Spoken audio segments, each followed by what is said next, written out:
Well, thank you for saying that.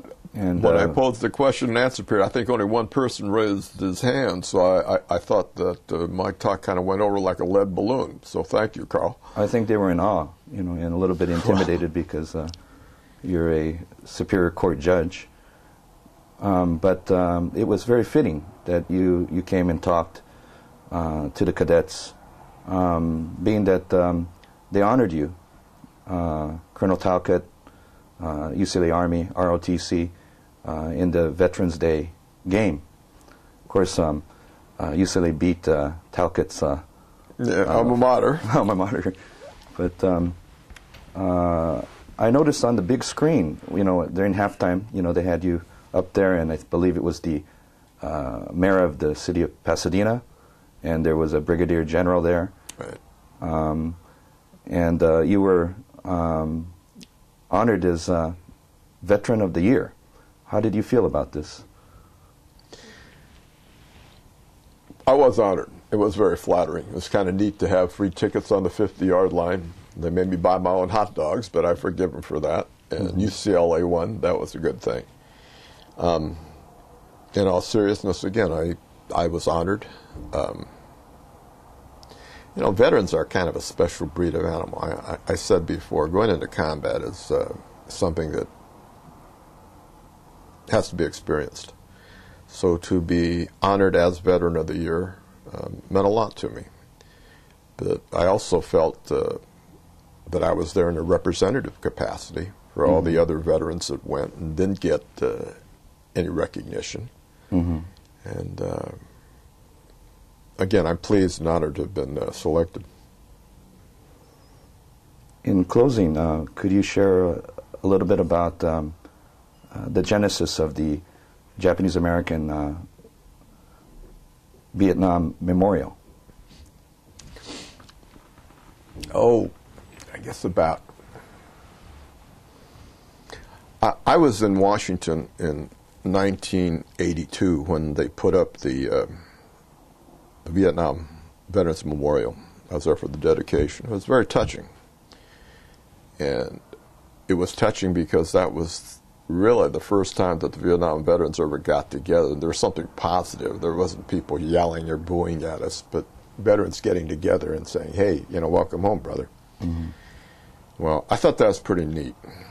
And in 1986, I took my family to Washington, and I took them to see the Veterans Memorial, which happens to be now the most visited monument in Washington.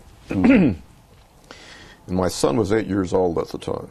And I took him to see the wall, and when I told him that all those names, over 58,000 names, were the names of soldiers that were killed in Vietnam, even though he was 8 years old, he was pretty much awestruck. And hey, I'm a Nisei, and so, you know, I'm the macho pop. And every time my son asked me a question, I always had the answers, at least to an 8-year-old, and he'd never see me cry. Well, I go to the wall and I see the names of a lot of my friends, and I wept. So he was pretty concerned. He'd never seen me cry. So on the way back to the parking lot, he grabbed my hand and he said, so why did we fight the North Vietnamese? I said, I don't know. And then he said, why did you go fight in Vietnam when Scott's father and Alex's father didn't have to go? And once again, I hit this, I don't know, son. And then he said, when I grew up to be a man, will I have to go fight in a war? Again, I said, I don't know, son. Well, that night at the hotel, I decided if I had the opportunity, I would like to replicate that memorial here in Los Angeles with the names of the Japanese American soldiers that were killed in Vietnam. So about 4 or 5 months later, I got together with about 13, 14 other Japanese American veterans, and I said, hey, let's do it. And they all pitched in and helped.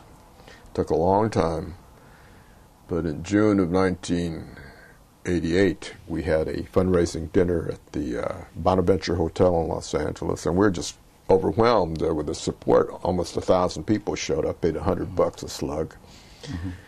By the time we got done paying off the hotel, we had over 50 grand left. It took us years to find a place that would, I mean, now that we had the money, it took us years to find a place that would let us put up a memorial, because there was still a lot of residual hostility toward the Vietnam War.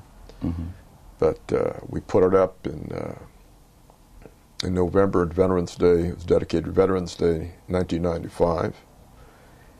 It's got the names of 99 Japanese American veterans who were killed in action or still missing in action, or 15 missing in action.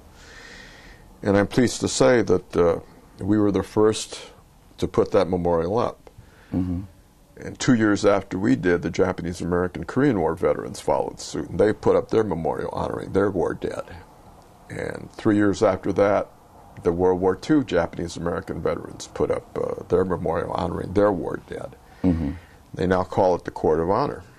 And I'm very gratified, because it's a place where Japanese Americans could come, especially the families of the KIAs, and look and see that you know, their kids or their brothers are not forgotten. But I think equally, or perhaps even more important, it's a place where the public at large, America, could come, and they could look at that wall and see that all Japanese kids don't become dentists, CPAs, engineers, and lawyers, right? That